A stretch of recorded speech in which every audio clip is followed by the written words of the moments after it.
It is the 11 Dubcast. I'm Johnny. He's George. The playoff bracket is set. We are now knowledgeable about who Ohio State is going to play and where. We're going to talk about that. We're going to talk about some guys hitting the transfer portal, some surprise commits to Michigan, some other things going on, but I don't know. This is the most exciting part of college football in the past couple weeks. I think got the no. but you know what, the championship games were yesterday, and that was I think that honestly, like, not all the games turned out to be bangers. Some of them were pretty crappy, honestly. I think I would argue that the Big Ten had probably the most entertaining playoff or championship game out of the major ones. But it was cool to see all those, like, kind of back to back and get that cascade of, I guess, information about where the playoff might go today. And then we got that information that came out, and ESPN decided to run what's really funny to me is that they have these 4-hour announcement shows, right, that they expect people to sit down and watch the entirety of. And they do the smart thing, which is to tell everybody what the results are, right off the top, right? Like they say, okay, this is the bracket, this is what we got. They know they can't drag it out too long. I just want to know the person who sticks around for the other 3 hours after they announce, especially while NFL Sunday is going exactly. on. Like, I don't understand. I really want to know the college fan. I want to get inside the mind of the college fan who was like, all right, next 4 hours, I'm locked in, let's go. And then after those brackets are announced, they're like, all right, 3 more hours, I can't wait. Yeah, because the type of person that would, like, spurn the NFL, that has dedicated themselves that much to the sport of college football, is like, they're preoccupied with teams like Utah State. That's right. Yes. Like they're that in the weeds about the very minor G5 teams that just snuck in with bowl eligibility, or who they're most preoccupied with. They hate all of the big time players. And so, like, they're not going to want to listen to 4 hours of people talking about the big name brands for this. So there's very, very niche audience that will listen to 4 hours of conjecture about teams that everybody has already had shoved down their ear holes all season and even before the season started. So it's a very interesting programming choice by ESPN. And I said while it was going on, it's like, the fly around thing that they do, where before, like, for the first 15-20 minutes before they even read the actual results of the bracket is, they go to a live report from their field reporters and personalities about what the teams are feeling, what kind of pizza they ordered for their party. That's right. The coach making a last minute pitch for a result that's already been decided on. Yeah. It's like, okay, you do a whole pre-show for this program that you already stretch out to 4 hours. Why is your pre-show not the fly around thing? Right. Do you really need to squeeze every little bit out of your audience relative to advertising dollars, that you gotta shove in 15-20 minutes of filler before you actually give us the meat and potatoes of why we're all here? That probably is literally it, though. They probably are saying, we need 2 commercial breaks. How can we do that before these come out? And what was funny is, what really was funny to me, one real quick thing. I watch the UFC on ESPN every single Saturday, and that is exactly what they do for that sport, which is why I draw that comparison. So you are right on the money, and I'm not just saying that because you're confirming what I just told you. That is exactly what their programming experience dictates they do relative to their advertisers. Yeah, it's 100%. Yeah, that's got to be put as much filler as the audience can stomach before moving on to the actual reason that they're there. Well, and the funny thing to me is that old Brett McMurphy, right, had the scoop and had already announced it before. You mean Shams McMurphy? That's right. Had already got it out. And somebody pointed out, I don't think he actually had the scoop. Go figure. I think the Action Network employee made a calculated gamble. That's what I think that he did. I don't You know what? I think that is probably more likely than him having inside information. But regardless, I think that's kind of indicative of the fact that you can't. I'm sure ESPN would love to announce these things at the very end of their 4-hour, exercise in tedium, but they know that they couldn't do that. They just don't have the ability to do that because it would not stay hidden for that long. But it was reported in wake of this that this is the first time there's ever been a leak in the entire existence of the CFP committee to a journalist. So you have to ask yourself, if you're going to leak this information, of all the journalists you could choose in the college football sphere, that's right. You chose Brett McMurphy. Why not the me? Action Network? Why not Johnny Ginter from 11warriors.com? Well, that would have been. I hope that would have been choice number 2. But the especially interesting thing about that is, I mean, we obviously, as Ohio State fans, we have our own opinions about Brett McMurphy and his mustache and everything else. Right. But this is a guy who very transparently has beef with ESPN, who is obviously in bed with the college football playoff committee. So if you're somebody that has this information, why are you passing it along to someone who is a enemy?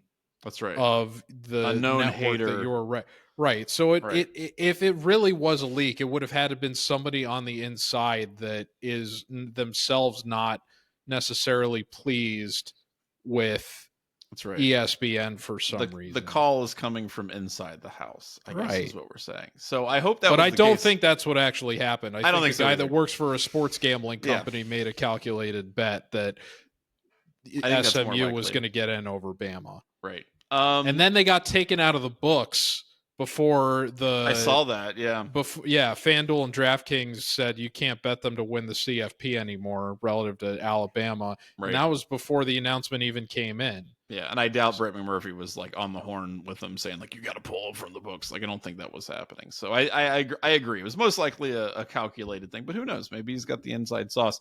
Let's real quick run down. He hacked into their Amazon account. That's right. Let's talk about the bracket real quick. I just want to kind of run down the teams here. So number 1, obviously Oregon, big shock there. Georgia number 2, also not a surprise. Then Boise State, then Arizona State. And one of the big debates about this whole thing was the committee's emphasis on winning your conference championship versus, I guess putting in who's most deserving and things like that. And ESPN spent a lot of time and effort basically bemoaning the fact that simply existing in the Southeastern Conference wasn't enough to get a bye in the college football playoff, and much less being inserted. We'll get to Alabama not being in a second, but I guess my overall point is I'm kind of okay. I don't know. Am I stupid? I think that it's okay to reward a conference champion, not just only because you want to retain the importance of conference championships, but also they're getting rewarded for it. People are acting like, oh man, Oregon, they got these tough teams to play. It's like they get a bye. That's the whole point. I don't understand what the. I have to say, I have a very fond memory of the first college football playoff selection show because I didn't actually watch it on TV. Mm-hmm. I had attended the Big Ten championship the night before with my father, and I mean, on its face, to say that you saw one of the most lopsided blowouts in Ohio State history, and for it to take place in a conference championship like that, I mean, and when Ohio State was 11-point dogs going into it, or right? Something like that. We were riding the high of that already, very, very much, and it's okay, it would be great if they get in tomorrow, but that's just gravy on top of the experience. But I'm literally listening to the selection show on the radio as I'm driving east back from Indianapolis to Columbus while it's going on. There's other Ohio State fans in traffic with me. The results come out over the radio that Ohio State's 4th, and we all start. Oh yeah, of course, right. Arms out the window on the highway and stuff, and it's this is great. I already love the new format, regardless of what happens. Mm-hmm. But I know we just lambasted the actual like production and programming of the selection show and whatever to open our own show today, but actually watching the results come in today was, I think it was probably the most satisfying experience I've had watching that play out, other than the first time it happened in 2014. Well, And I it think was it was primarily because yeah, seeing Boise State get recognized as number 3, and then a team like Arizona State, right. which the journalists covering the Big 12 had unanimously voted to finish last in that conference to Right. start the year. Seeing those two teams that had largely been ignored in the equation of all of this going into the season make it into 2 of those top 4 spots and earn buys for themselves made me feel really, really good about just the future of this sport for everybody that is a fan of a school that does not have the consistency of making the postseason the way that Ohio State has, Or, in a a way team that I that didn't have going into this season. yeah, and that's something that I think since the playoffs started, that's what people wanted, right? Like they wanted some of these teams to get a shot. They just wanted them to get a freaking shot. And if you look at a Right, team which like is why it's funny. ESPN is already like, we need to tear it all down yeah, again. of course, right, because there weren't 5 SEC teams, and that's the worst possible outcome for the ESPN, propaganda machine. And that's the thing that really bothers me because, like, it's objectively cool and good that Arizona State and Boise State have the stature that they do. It's awesome that Indiana, right, is in this playoff and could possibly do some damage. That rules. That absolutely freaking That rules. Indiana Notre Dame game is going to be It's gonna be that is I'm looking forward to that game more than anyone else in the first round. Like, not even close. I 1000% agree. My only regret is I'm not in interest. Chicago to see those two fan bases tear each other to shreds. Oh my God. It's I gonna wish I could just be park myself at a bar and watch those two people scream at each other. it's while already starting because you had Yeah. Marcus Freeman. He was like, he's done a great job. I had to Google Signetti, I learned about it. I'm like, that's great. And that's the thing that, like, it bothers me so much that ESPN gets on with all their talking heads and Nick Saban, who's just, clearly going to apologize for Alabama, that they get on and they just complain about, oh man, I can't believe Alabama with their 3 losses decided not, weren't chosen to get into the playoff. And it's like, I don't know, the incongruity between, I think honestly how cool the bracket is, because there's a lot of fun games there, and how much whining ESPN was doing during their entire production is kind of wild. So they had the 4 buys, right? Then after that, you've got at 5 Texas, which I guess I mean they're there because they were in the SEC championship game, and it was a great SEC championship. I got to be like, very competitive, hard-hitting game, At least that's what the analysts at the Worldwide Leader were telling me. That's the crazy thing about it, because if Oregon and Penn State had played that game, like, Penn State would have like legit dropped because of it. And then but then Texas gets like, okay, well, I guess we'll have to give you the biggest non. They played them so close. It just I don't know. I've been a Texas hater. Here's what I really wonder. Let's say Texas ends up winning that game in overtime instead of Georgia. Do you think Georgia gets the 5 seed? Yes. Yeah? Even with the quarterback injury stuff. Yes. You think they still end up at 5? Yes, because they know they weren't going to put in Alabama, and they had to throw the SEC a bone. Like, I think that's why. I think no matter who lost that game, they're going to get the 5. That sucks. It does suck, but I gotta think be honest, you're right, man. but that sucks. It does suck, but what I will say is that I've been a Texas hater pretty much the entire season. Like, they can't run the ball. They, horns down. They had, I got to make sure I get the, at one point during the game last night, they had something like 28 carries for 31 yards of offense. Nice. Like, of rushing. And I was like, huh. that seems bad. Like I'm not I'm not exactly a ball knower all Sounds the like time. Ohio State's most recent effort. Well, that's what I was saying. And Texas has had issues running the ball pretty much the entire season. Yeah, they finished with Not against 31. Michigan, though. Well, that's true, but they didn't run the ball against Michigan. Quinn Ewers went out there and chucked it around, which is what Ohio State should have they done. did a decent amount early in the game, which is why they were able to jump out to Right. the lead that But they did. regardless, against Georgia, yeah, they finished with 31 yards rushing on 28 attempts. And I'm like, that's not very good. And I know the response to that as well. It's just because Georgia's defense is so freaking awesome. But then if you look at Texas's games throughout the season, they've had issues running the ball against good defenses consistently. And maybe that's because they lost their top running backs earlier in the season and in the preseason due to injury. I think that's obviously a part of it. But they never figured out a way to do it. And so when Quinn Ewers looks thoroughly mediocre, maybe they're just kind of mediocre. And that's kind of the thing that I think people need to understand. So honestly, like I'm not necessarily putting them on an upset alert against Clemson because Clemson's got their own issues, but I am really looking forward to a potential Texas-Arizona State matchup because Arizona State, man, that team is hot right now. They're really like Scabadoo. Like that kid is playing with a chip on his shoulder. Scatabo. There you go. Scatabo. I said Scatadoo. Scatabo. Yeah. Scatabo is playing with it. He's playing with a chip on his shoulder.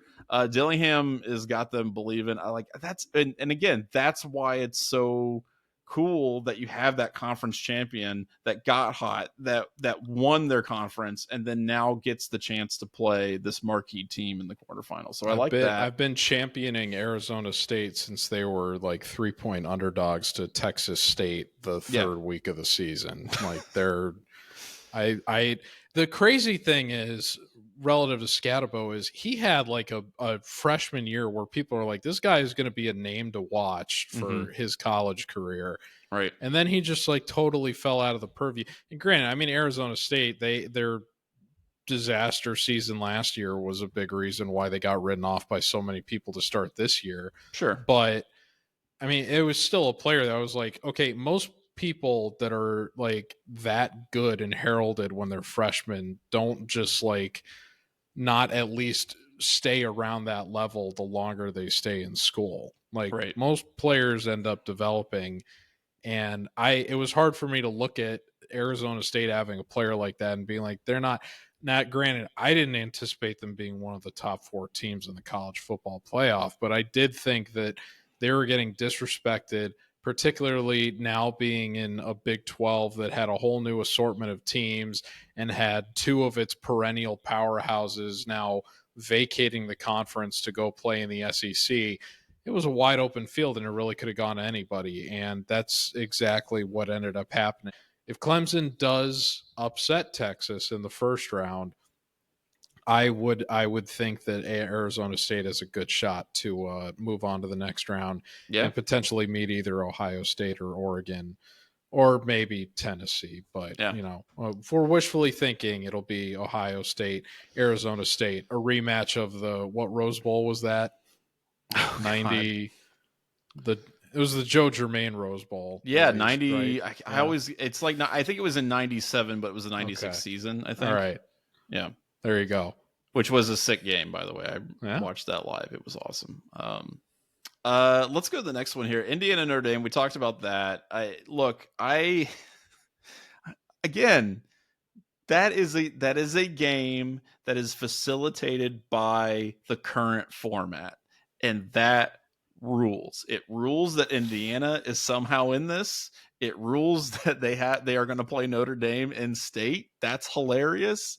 Like there's so many elements to this matchup. Notre Dame's playing really well. That's a team that I don't think anybody wants to play right now.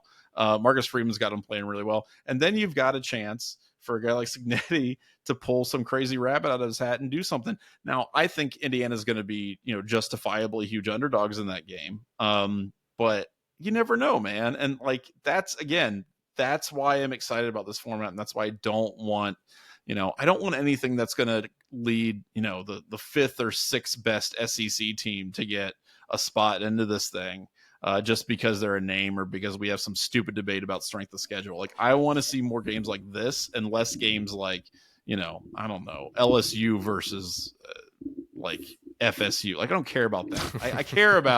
I care, but for real, I care about Indiana versus that's Notre the Dame. Chick-fil-A kickoff game in every week 0 That's September. Right. That's right. It We've ends seen up that being a game. stinker. We've seen that. Yeah. We've seen that game. I don't need to see it again. I want to see Indiana versus Notre Dame. I think that's going to be sick. I think Notre Dame is going to win that one probably pretty easily, but I really hope it's competitive. And I really hope Indiana wins it because I think that would be just straight up hilarious. Yeah, unfortunately, the strength of schedule that Indiana has had, like that was the big knock on them going into the Ohio State game, and they got.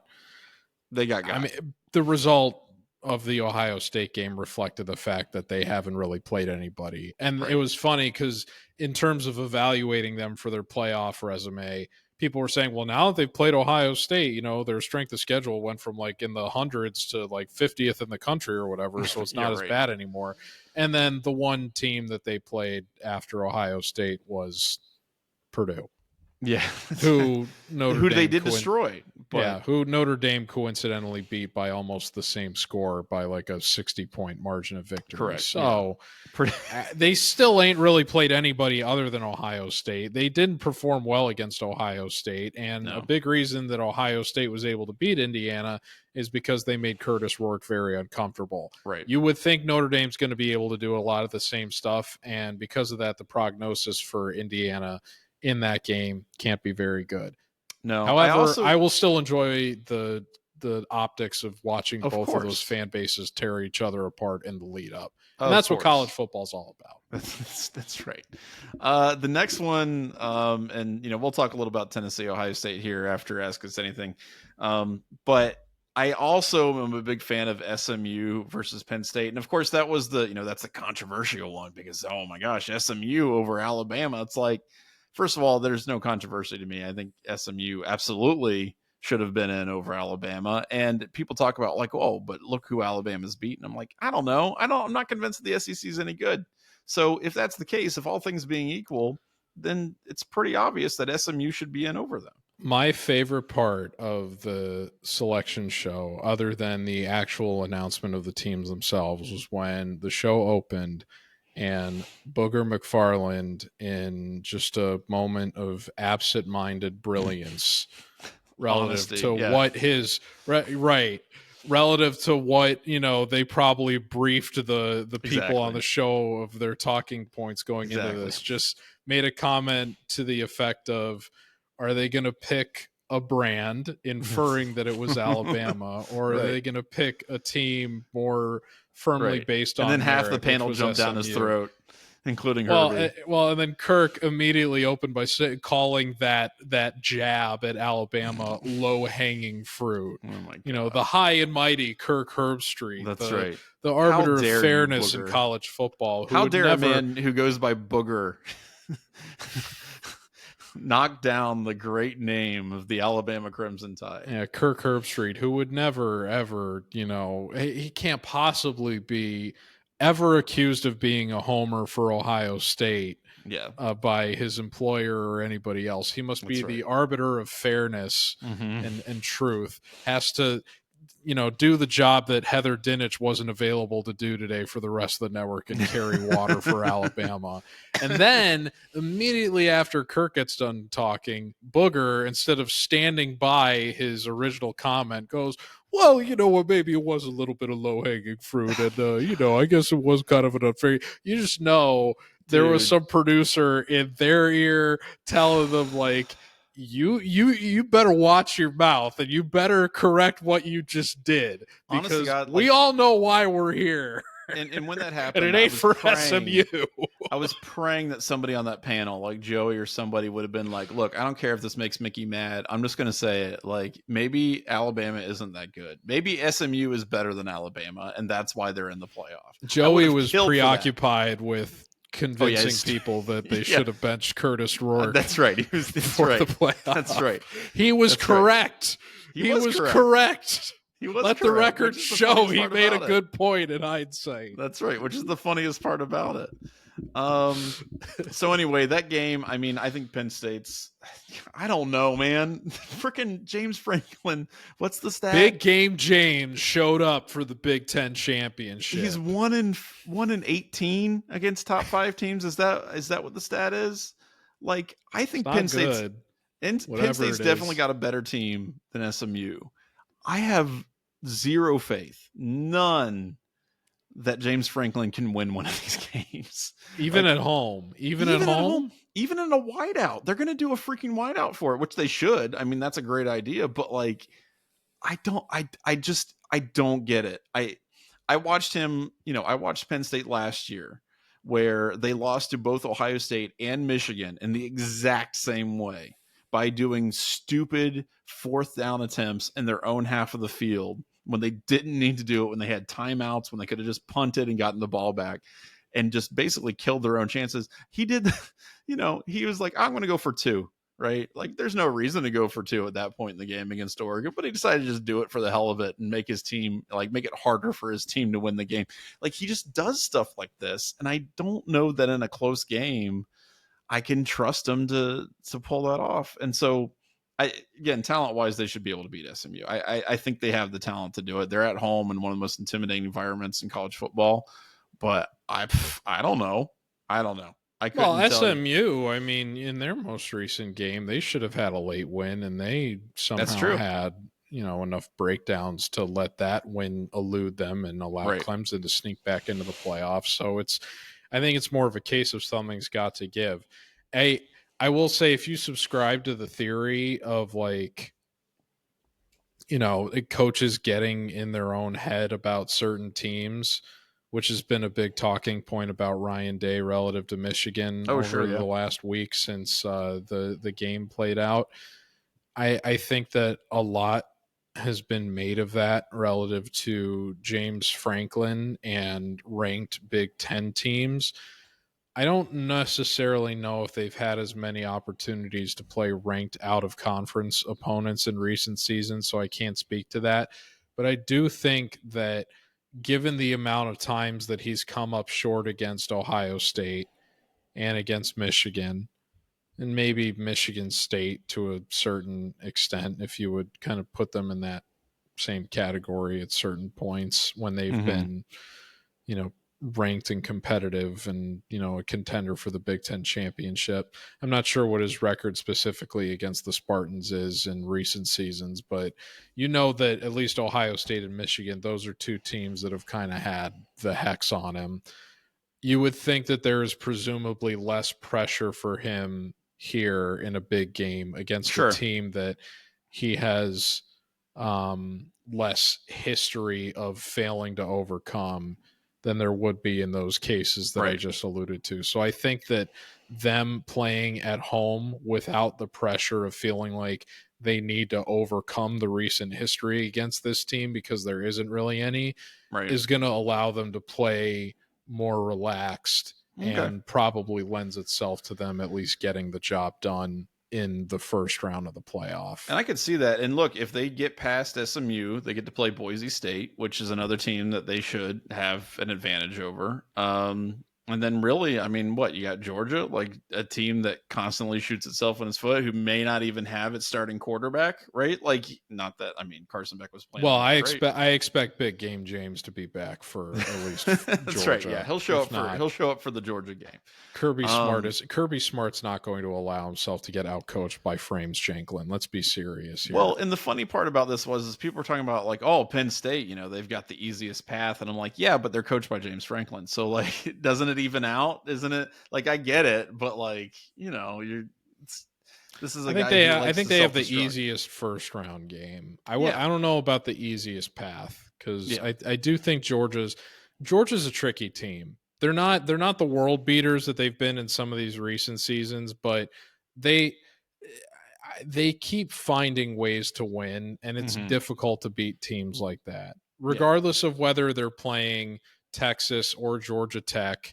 Those are cases where they're playing up or down to the level of competition. When you're able to grind out victories like that, it is ultimately impressive. No, I don't necessarily disagree with that. Ohio State couldn't do that against Michigan. That's correct. I honestly low-key think that, Notre Dame's one of the more dangerous teams in this tournament. I think that they're kind of sitting there and people aren't really talking about too much. They're not really thinking about them too much.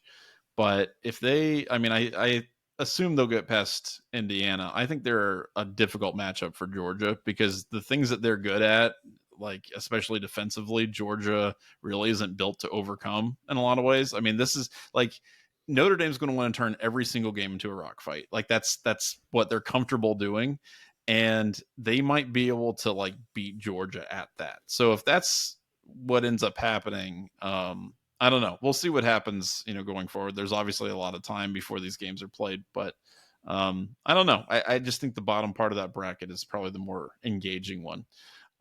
It's definitely easier than the path that Ohio State or any of the other teams in the upper half have to forge through.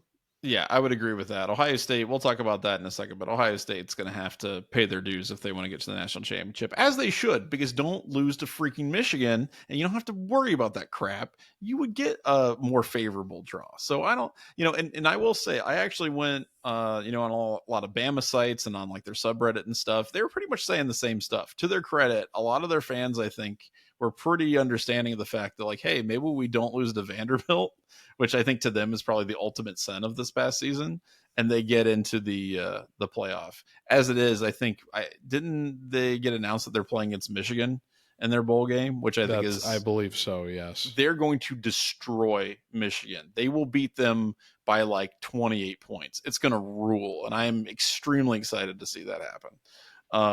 I want to believe that was like a blend of the CFP and ESPN saying like, or not the CFP, but more of like ESPN, because they're in tandem with the CFP. It's like, okay, we need a bone thrown Alabama's way. We need a concession for we're going to give them a rematch. Right, well, exactly. and then the NCAA is saying we need to punish these Wolverines.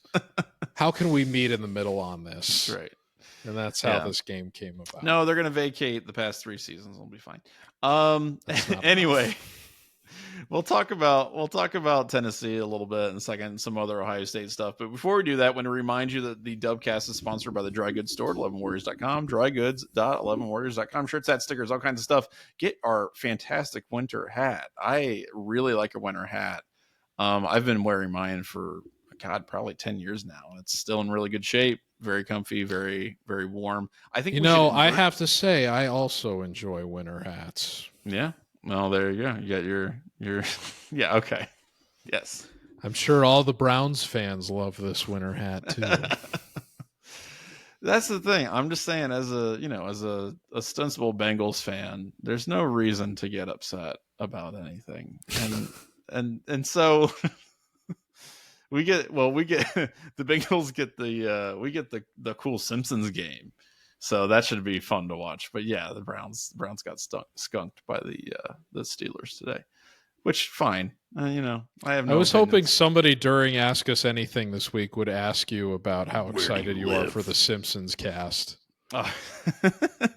Yeah, I'm gonna watch it, record it, and then rewatch it 500 times. No, I'm not watching that crap. I have no desire to do that. Let's do Ask Us Anything. Speaking of, we want to remind you, in addition to the dry goods store, you should also peruse Ask Us Anything by sending us questions to dubcast at 11warriors.com. We've got some pretty legit questions this week. Let's go ahead and start with Kevin.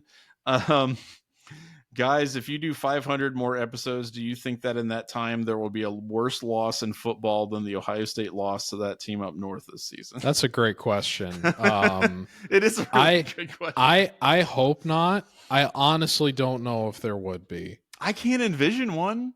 Can you? I called it last week, I think, the most humiliating loss of my lifetime, and there were 2, maybe 3 good comparisons. Yeah. And, we'll see how long it takes us to do 500 more episodes. But if we do one every week, that would take, that sets up a time frame. This is my problem with hypothetical questions. I put way too much thought into them because I'm already trying to calculate what the timeline is for 500 more episodes. But it's presumably a little less than 10 years. And Yeah. I don't know how long you want to be around, Johnny, but let's say for hypothetical purposes that we do 10 more years of this show. Is there a more humiliating loss for Ohio State than the one that just happened last weekend? Yeah. I don't think so. No. I really do not think there could be. Yeah, I mean, which is a wild statement for me to make and is setting me up for catastrophic devastation sometime in the next decade. But I really don't think it gets more humiliating than what happened last weekend. yeah, I mean, when you're that much of a favorite, you know what I mean? When you Over have your arch rival. over your arch rival, you're at home. I can't. I can't imagine. And you have 3 other losses baked into this being what was supposed to be the redemption game, like the bounce back. And then you sprinkle the Stallions stuff on top of it too. Yeah. It would have to be just a perfect like swirl of cataclysmic bad circumstances to result in a more humiliating loss than what just happened. Yeah, I would agree with that. This one here, this is from TJ.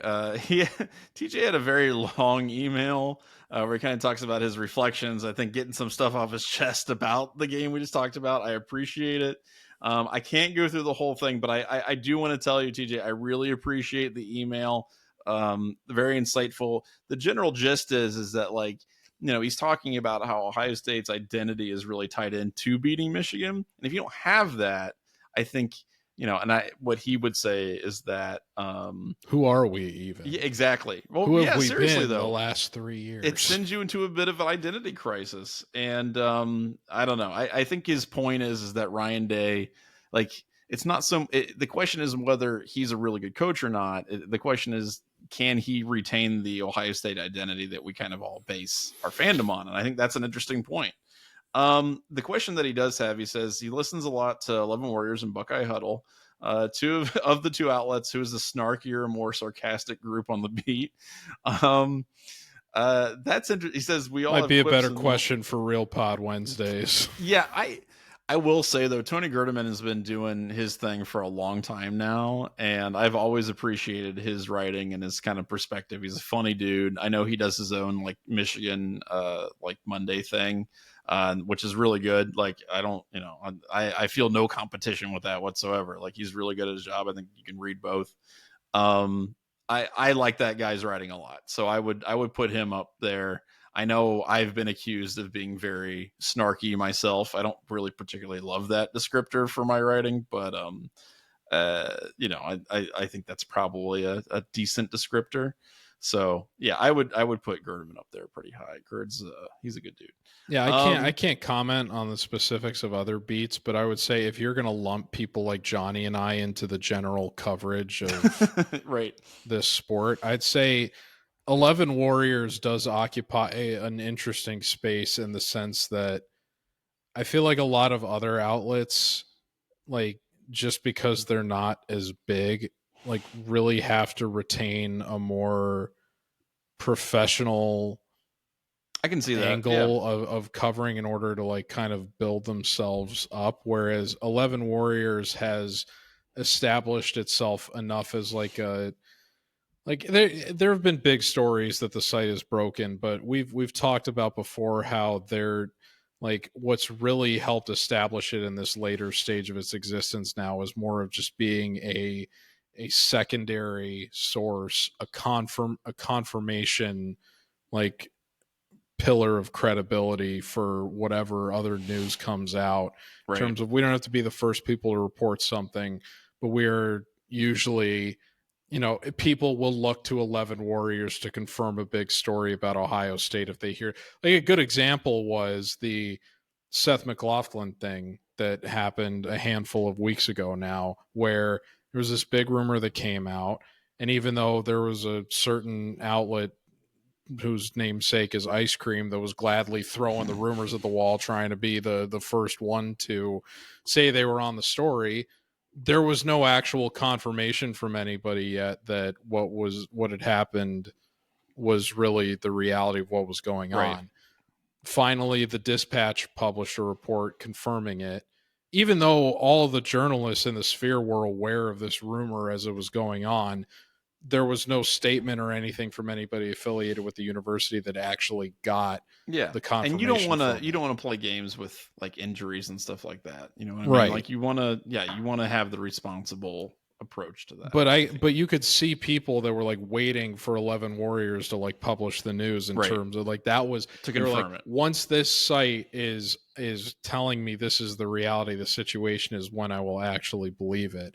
And I think that the fact that the site is in that position gives people that aren't explicitly on the beat, like us, the room to use that brand to be more snarky and pessimistic about not only the team, but also the other players involved with the sport of, I shouldn't say players, because I really just mean like the other figures associated with the sport of college football. Well, so I would say it's probably 11 Warriors. Yeah, I mean, I'm allowed to do the ridiculous crap that I write about and how I write, and Ramsey's, can do 6,000 words about. And I've had to be reeled back in. Yeah.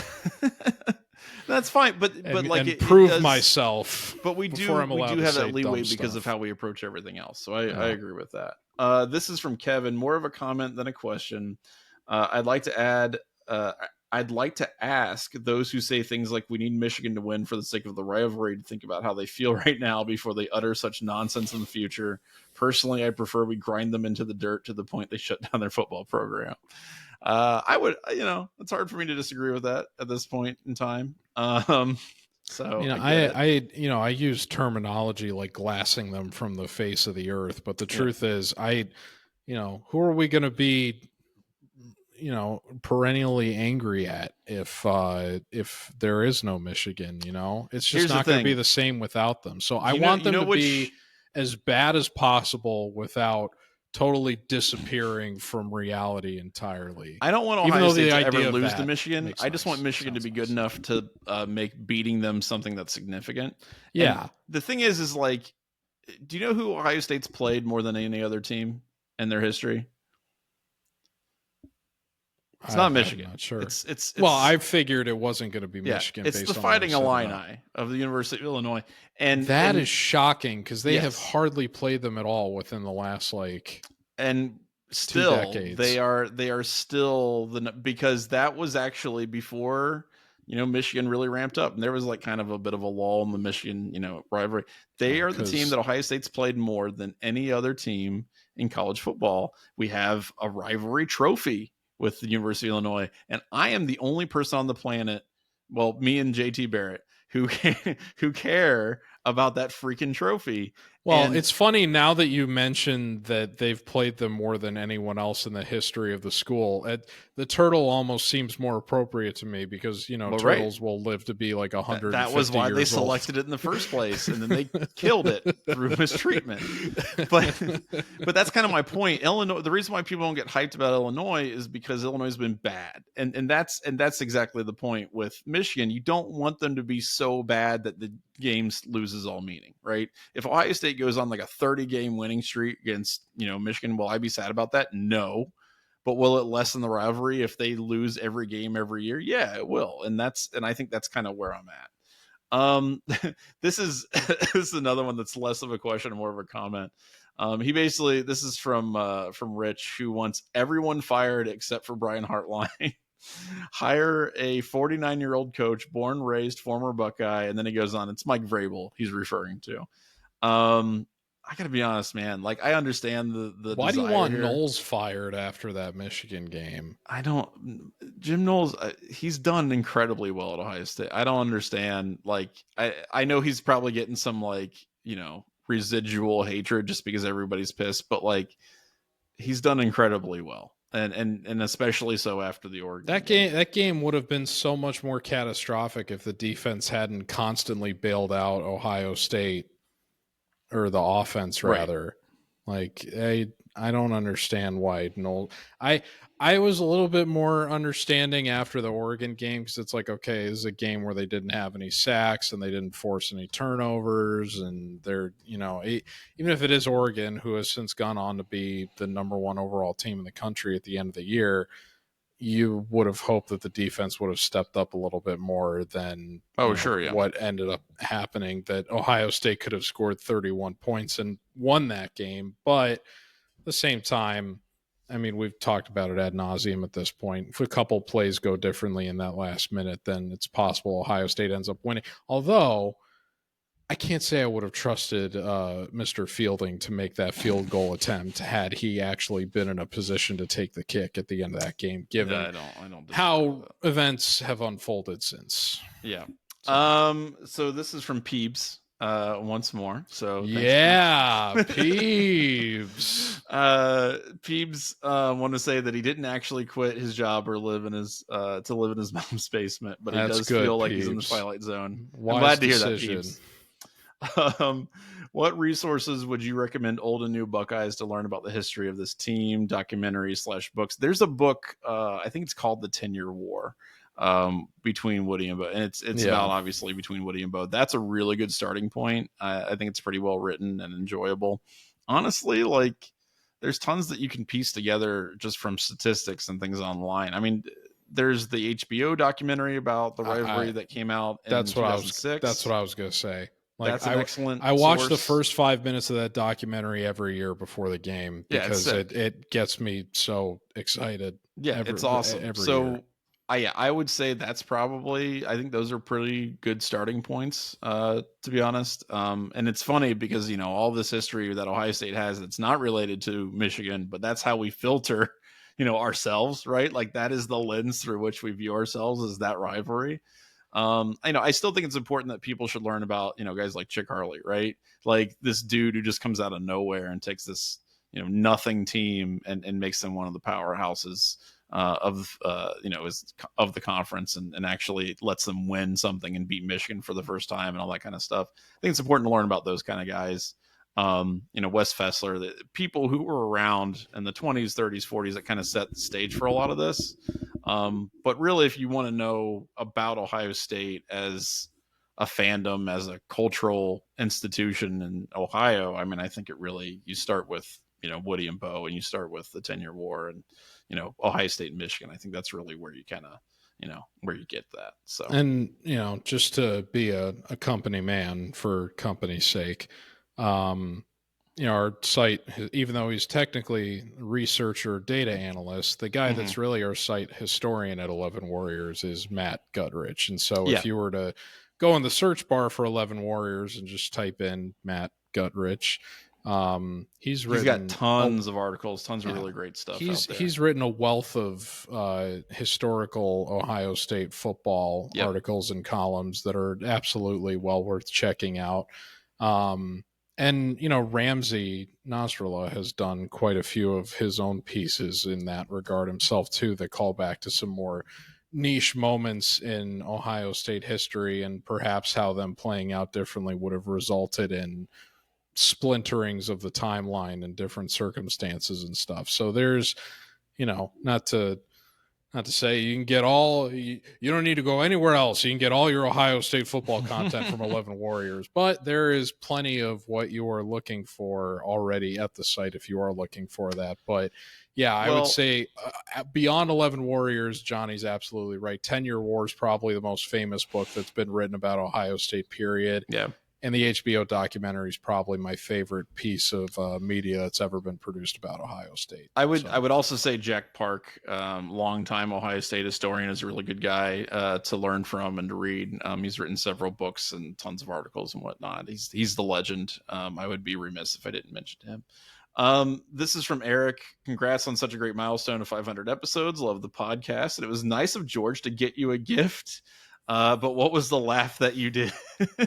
It was excitement. It was enjoyment from the hilarious. Like, again, I still got it here. It's going to get played. I explained the context of why it was so funny. No, I get it. It is extremely good and cool, and I very much appreciate it.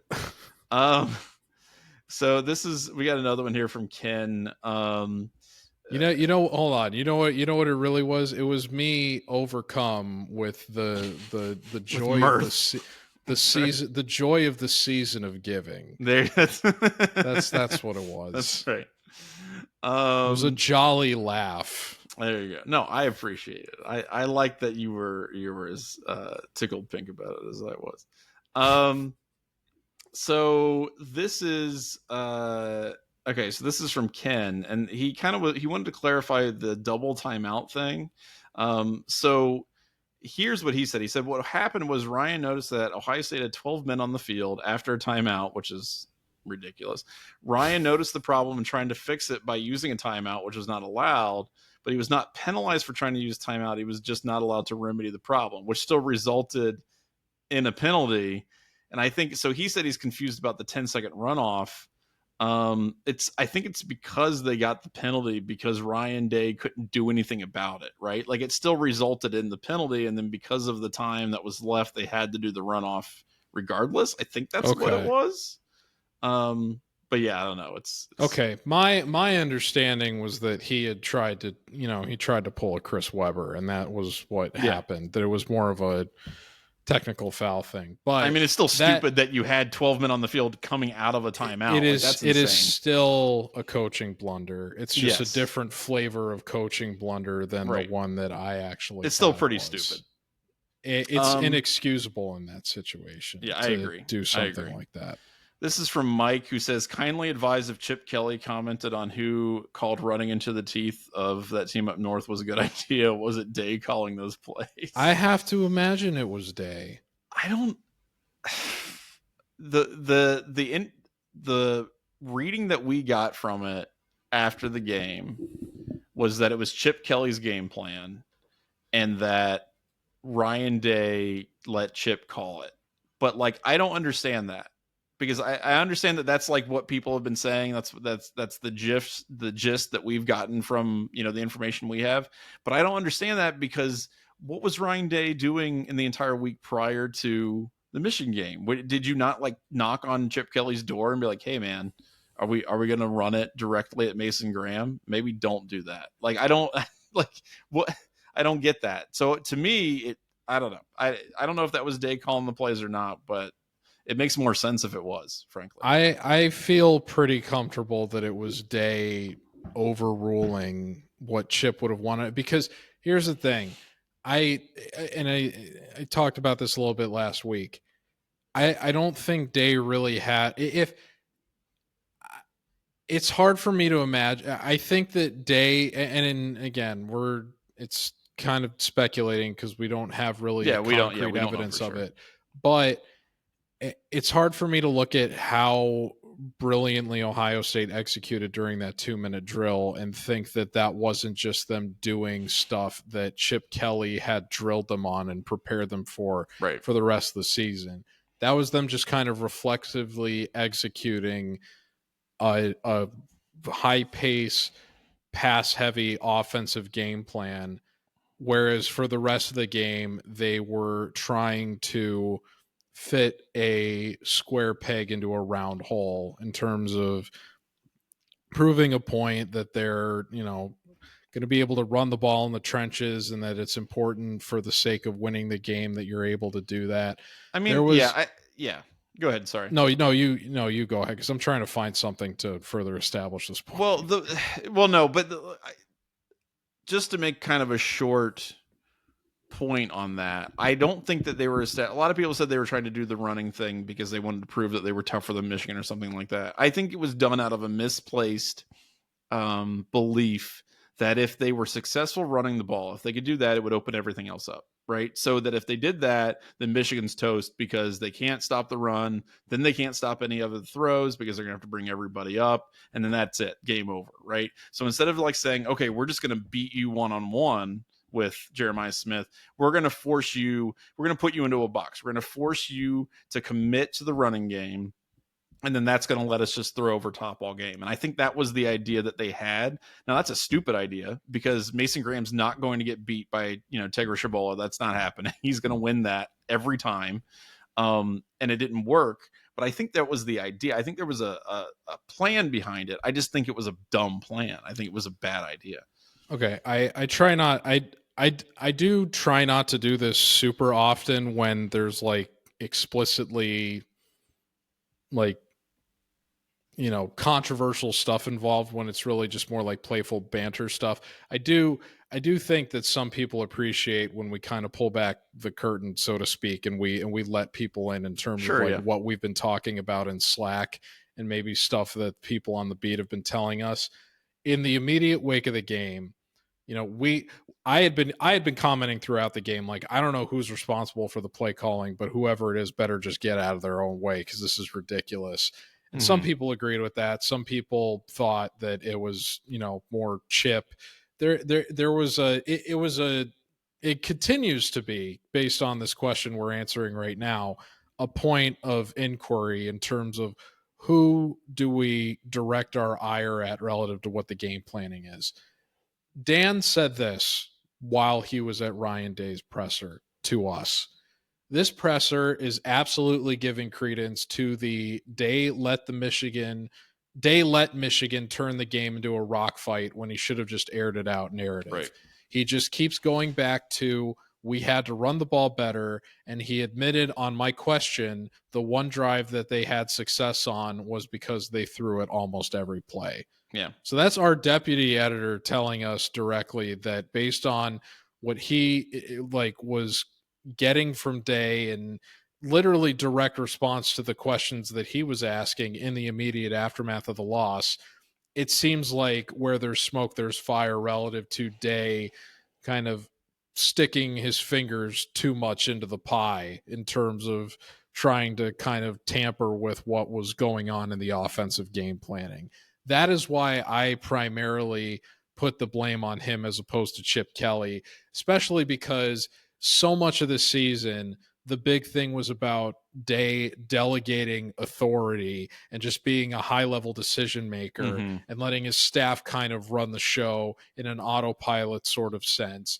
And we were so willing to give credit to Kelly for games like Penn State in terms of the play calling that it's hard for me to look at how much of a sharp turn this game was and not think there was some sort of level of interference that Kelly just suddenly, and granted, we were very critical of him in the Nebraska game too, but there was also the circumstance of that game of them basically having a turnstile at left tackle and not really being able to figure out what to do with the offense. And we're gonna talk about that a little bit. We're not gonna get super deep into Tennessee today, just because obviously we've got a little bit of time before that game. We'll talk about it briefly, but you're gonna have to learn from that, because Tennessee is really kind of a souped up version in some ways of Michigan. So, okay, if you know what you need to do, and that's what Ryan Day said today, is like, we know what we need to do offensively. Okay, then you got to do it. Yeah, I don't know. We're gonna find out. Did you know what you had to do in the last game? Last question is from Joshua F. What's your album of the year? It doesn't have to be released this year. It's just the one that you like the most. Oh my God, this is a horrible question for me. I'm so out of it on music this year. Really? Really, I'll tell you what. I've been trying to expand my palette a little bit. Now I'm big into rap and hip hop, but I've been trying to get into some of the more classics and stuff this past year. And I've liked De La Soul for a while, but I never listened to 3 Feet High and Rising all the way through. That's an awesome album. That album really, really, really rules. And I would say it's probably in like my top 10 after listening to it. I really like that one a lot. There's also De La Soul is Dead, which came out right after that, which is really good. But no, I think 3 Feet High and Rising is really high up there. And I listened to Last Splash by the Breeders, Kim Deal, Ohioan. That's a fantastic alternative rock album that I hadn't listened to all the way through. So also great. I'll kill or no filler on that one. I like that one a lot. I can't even give an answer. I'll send you, as reciprocity, I'll send you like one of the Ralphie albums that my, kids listening to. Yeah. Okay. So that should be nice. All right, real quick. Thanks for writing those in. Keep sending those questions in. Those were fantastic. We don't have a lot of time left, but we do need to talk a little bit about Tennessee. Here's the deal. I said they're a souped up version of Michigan. I think that holds true. They, for example, I mean, you want to talk about, okay, they lean on their running game a lot. Well, guess what? They have the SEC Player of the Year, Dylan Sampson. You know, I think it's interesting that they had a guy from Tennessee, you know, a team that ostensibly was not one of the, you know, the big time, you know, like leaders of the conference. They made the Tennessee running back the Player of the Year, but he had a really great year. He had over 1,500 yards rushing. He I think averaged something like 6 yards a carry, 5.8 yards a carry, 5.8 yards a carry. I mean, they lean on him heavily. Fourth in total defense. You know, for the nation, like they're really, really good defensively, particularly through the defensive line. You know, quarterback Nico Iamaleava, he's fine. He's not great. He's not going to blow anybody's socks off, but he'll get the job done.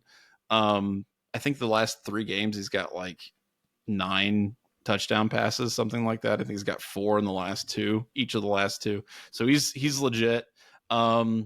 I don't know. This is a tough game, and I think it's honestly make or break time for Ryan Day. Some people have been talking about making it a blackout game. I think that would be cool. I think it'd be, you know, some good vibes. But like, I don't know. This is a game where Ohio State has to be not just competitive.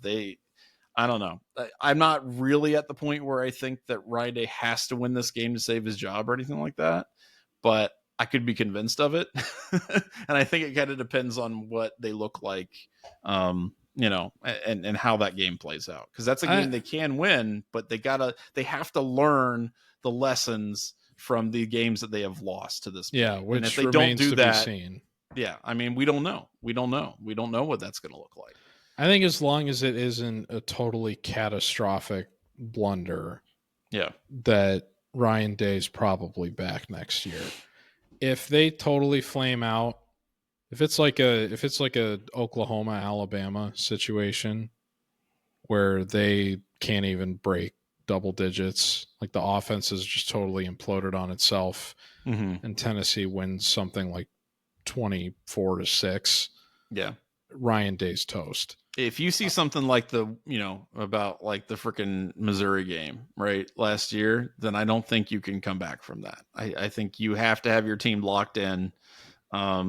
And at least make it super competitive, if not. I can't imagine it's going to be like that, though, just because that was such an aberration relative to like all the talent that they had lost from, you know, both the portal and declarations for the NFL draft. Now they actually have something to play for. So we're in all likelihood not going to have to encounter a situation where they're re-strategizing on the fly against a top 10 caliber team like Mizzou was last year, playing with lesser parts than they were used to playing with the rest of the season. So I don't think it's going to happen. But I can still see them losing. Speaking of the transfer portal, Devin Brown tonight announced that he's peacing out. Now he will stay with the team through the playoffs, which is great. Thank goodness. So that's definitely all of Ohio. Glad Ohio State's victory cigar is sticking around. Just let out a huge sigh of relief, like, oh my God. But yeah, he's peacing out, which I get. He's got 2 years of eligibility left. I don't know where he's gonna be able to land, but you know, he's gonna go to Cuse and light it up. That's right. And then and back up Kyle McCord. That'd be great. Well, no, McCord's going to the draft after. Oh, this that's year, right. Isn't he? So he's he's just gonna follow in his footsteps. And then, there you go. That who's their head coach? Is it Dino Babers or is it somebody else? Yeah. I don't know. I don't know what the guy's name is, but he's gonna say something to the effect of like, "Oh, thank you, Ryan Day. Yeah, that's right. Yes. Let me send you some happy. flowers and chocolates." I love that everybody was champagne. asking Kyle McCord what he thought after the Michigan game, and he was just like all smug about it. I'm like, dude, you're the reason why Ohio State lost last season. Like, it's not like you really. That's just a question you should duck. I don't know. I said it earlier today too. The funniest possible outcome for the CFP relative to negative stuff for Ohio State isn't Ohio State losing in the first round and everybody calling for Day's head. It's Ohio State wins, and then Ohio State beats Oregon in the rematch. And while Day has his image supposedly restored, meanwhile, Clemson has gone on a miracle run to the semifinals of the CFP. And the one win that all of the Ryan Day apologists love to hang their hat on is that 2019 or that 2020 CFP effort, where which they finally righted the wrongs against Clemson. Yeah. But then Clemson avenges that loss by beating Ohio State. That'd be horrible. And they get to the national championship. I don't want to deal with that. And the only reason Clemson is in the CFP to begin with is because... That's right. Syracuse. Kyle McCord at Syracuse. That's right. Yeah, so that'll suck. Also, this is a small item of note. Kirk Herbstreit's son signed with, I think he's like a preferred walk-on. I don't know if they're giving him. Is it a small item of note, or are we just trying to? I think it's small because the guy rubbing alcohol on the wound. He's like a 0-star quarterback. I saw some statistics where he completes like 50% of his passes. So then, why did Michigan offer him a scholarship? To troll Ohio State? Like I really don't know that there was anything more to it than that. And why did he accept when he previously told 11 Warriors that Ohio State was the only option? Because what could possibly cause such a change of heart for the young Herbstreit? We were too mean to Kirk, and I guess that's it. I don't know. And when I say we, I mean like Ohio State fans, not 11 Warriors. You bullied my daddy, and now I'm going to make you feel bad about it. I guess. I don't know. I don't really care, frankly. Like, I don't think this kid's going to be starting or playing anywhere. So you don't think he's going to beat out Bryce Underwood? No, I don't. No. Somehow, I doubt it.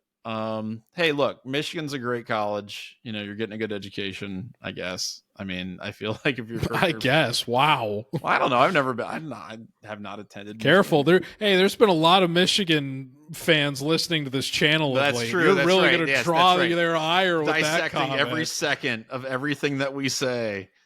No, it's a great college. This guy Ginter's so dumb. How dare he challenge Michigan's academic authority? That's true. You know what? I have two degrees from Ohio State, so what do I know? I'm stupid. Oh my God. Somebody in the comments for that roundtable that we did last week said that, like, they said, like, watching this video, I feel so sure of my intellectual superiority. It's like if that's what had to do it for you, dude, then that's not only that, but it's like you're in the comments of a YouTube video saying this. Are you really certain? You think someone intellectually superior would be engaging in this forum?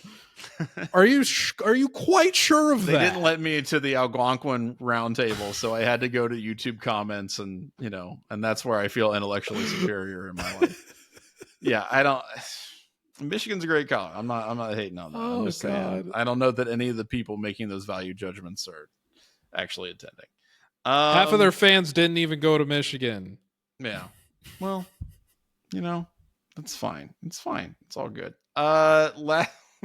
Last thing we got to say here, though, real quick, we would be, we always do the women's hockey. We'll get into more women's hockey. I think they're on break, actually. I think they'll be on break till the new year. But taking a break from kicking butt. Men's soccer have made the college Final Four. Congrats to them. They destroyed Wake Forest. I mean, they just put a hurt on them.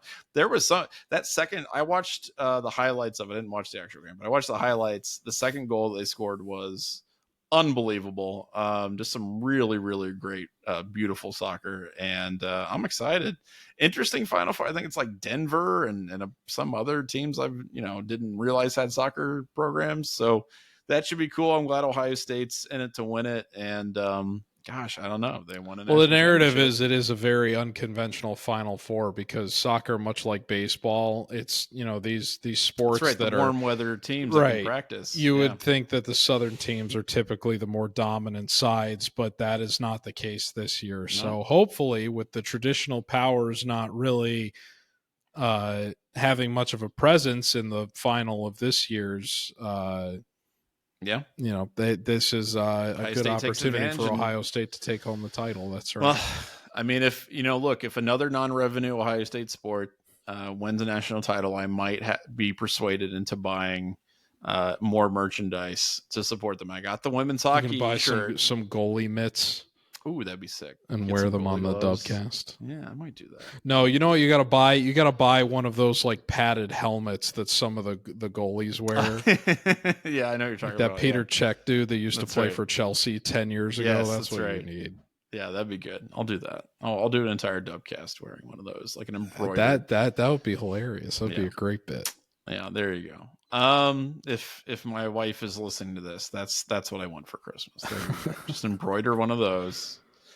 All right, so that's the Dubcast this week. We'll talk more about Tennessee in the coming weeks, some more of the as all this kind of shakes out, and I'm sure as more hot takes will be had in college football. It should be a lot of fun.